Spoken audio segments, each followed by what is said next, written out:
అందమై ఈ గాలిలో గంధమై నా తోటలో చైత్రమై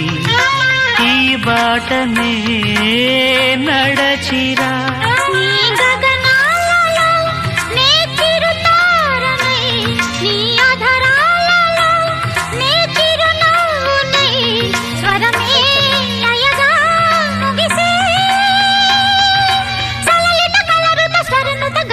గమకము తెలియకని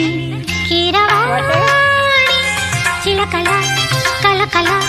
పాడలేదు వలపులే తెలుపగా ఇలా రాలిన పువ్వులు వెదజల్లిన తావుల అలికిడి ఎరుగని పిలుపుల అలిగిన మంజుల వాణి కీరవాణి